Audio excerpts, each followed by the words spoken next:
share your screen. What I would like you to do is to go into the this view of linked helper. So just like the darker blue, and then go to back. Backup.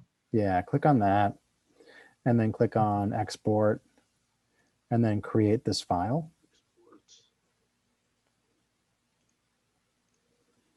Yeah, I'm. Just save it. Do I send it? Do I send it through? You can try to send it through WeChat. It shouldn't be too big. You could probably send it through WeChat. Yeah, it's very small. Yeah. So just back that baby up and then send it over. Got it. All right. Let me see here. Let me save that. And downloads. Yeah, is that the correct file? Should be good. Should be fine. Yeah. Talking about previously, you talked about the comfort zone thing. Yeah. I find it really weird that I don't feel anything bad talking to professors, but I feel extremely nervous talking to someone like in the industry, even the junior people. I found it very perplexing. Mm-hmm. I just don't know why. I got like extremely nervous. Mm-hmm. Well, that's a good thing. I mean, people, if there's so the feeling, what do you think that is?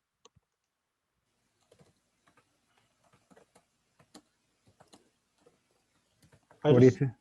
Yeah. I just feel like they are not willing to answer my questions because, well, we had a document of that, like a standard set of questions, right?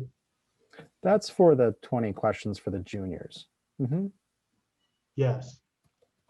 I just feel like they can't be bothered. Right, that's true. So for the juniors, we only ask that 20 questions.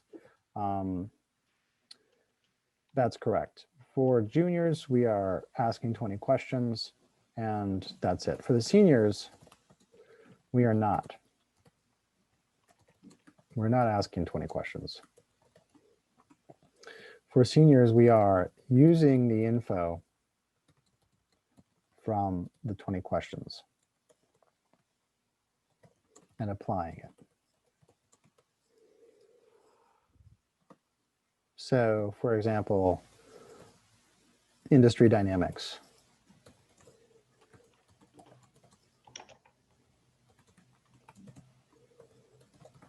Things that managers want. These are the things that are covered that we're figuring out. We're figuring this out when we're playing 20 questions. And then when we're speaking with seniors, we're actually talking about it. So we're having an exchange of ideas. And so that's where it's different. So so the big difference is actually that most of the popular guidance on the career hunt and the job hunting, like everyone says, oh, just go do informational interviews with people. But that's where I disagree. I think that we do informational interviews or conduct our research with the juniors first. And then when we reach out to the seniors, we're not playing 20 questions anymore. We're actually having an exchange of ideas. And there's a really nice description of that experience by somebody who shared that. And I've shared this link before a couple times, and you might like to actually read it again. But there's this really nice blog post that I always like to bring people back to. This fellow, Han, and his experience. And he talks about it, and this was during the last great financial crisis and how he went and got his job. But he's got these 5 points, right? The takeaways that he talks about. And of course, one of them is to not be discouraged, focus on small, achievable steps. But the other thing that we talk about is learning how to sell. So learning how to sell, and that really means, this is what we're doing now. We're positioning ourselves as a problem solver. So when you go into those conversations with the seniors here, talking with seniors, we're actually doing something different. We're not saying, hey, I'm new to this. Hey, I'm just trying to figure this out. We're actually coming in saying, hey, I'm a problem solver. I like to, and I understand these are the kinds of problems. And you've done a little research. And some of the calls will go well, sometimes they won't, but that's the attitude. I see. I'm extremely unsure about the senior one because how could you become, like, for my industry, how could you become a problem solver after just talking to people? It takes like years of practice to become an actual problem solver in the field. If you don't know, you don't know. You can't learn much from the juniors. You only could just get a broader sense of the industry, yes, but those seniors, won't they be looking for more specific skills? They're looking for people who are trainable, who can be hired. So you're in grad school, guess what? So what? Grad school is not the place where you learn actually how to do the business. You actually would have to be trained even further to be helpful to a company. Everyone knows that.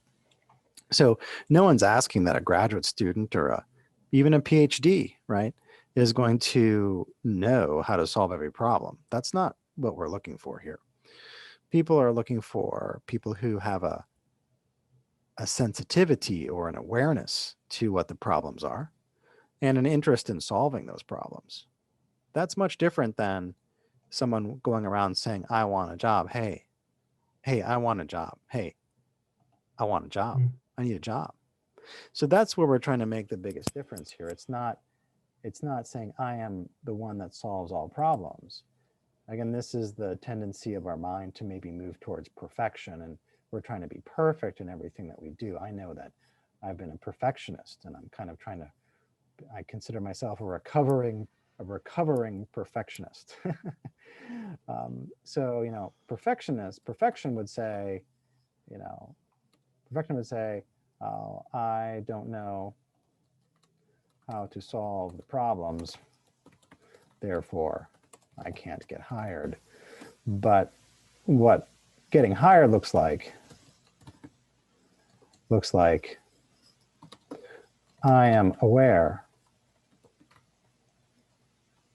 of some of the problems and I am interested in helping you solve them.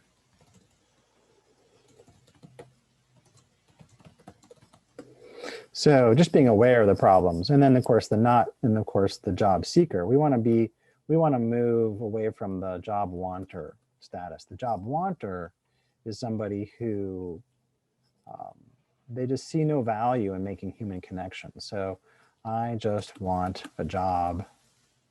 Can you refer me? I want the job.